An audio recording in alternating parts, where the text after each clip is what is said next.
দর্শক, চট্টগ্রামের বন্যায় ক্ষয়ক্ষতির খবর জানাতে আমাদের সাথে যুক্ত আছেন সহকর্মী আকরাম হোসাইন।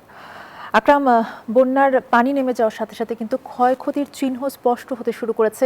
কি পরিমাণ ক্ষয়ক্ষতি হয়েছে জানা গেছে কিনা?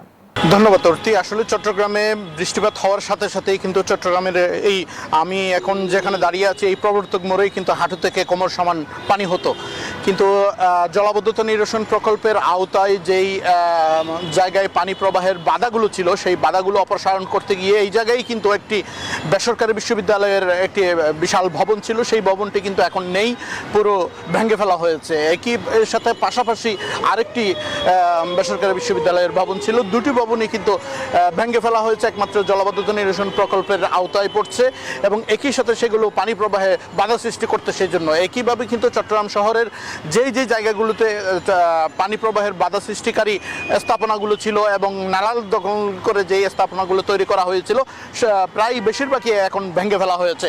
আমরা যেটি জানি সেটি হচ্ছে জলাবদ্ধতা নিরসন, বৃষ্টিপাত কমার সাথে সাথে জলাবদ্ধতার পানি নেমে যায়, এরপর থেকে কিন্তু মানুষের যেই ক্ষয়ক্ষতিগুলো হয়েছে সেগুলো মানুষ আসলে পুষিয়ে নেওয়ার চেষ্টা করছেন এবং রাস্তাঘাটের যে খানাখন্দগুলো ছিল সেগুলো সিটি কর্পোরেশনের পক্ষ থেকে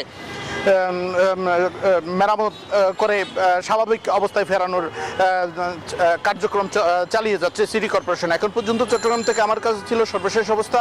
আমরা এখন যাবো স্টুডিওতে। অর্তি, ধন্যবাদ আপনাকে। আকরাম হোসাইন জানাচ্ছিলেন বন্যা পরবর্তী চিত্র।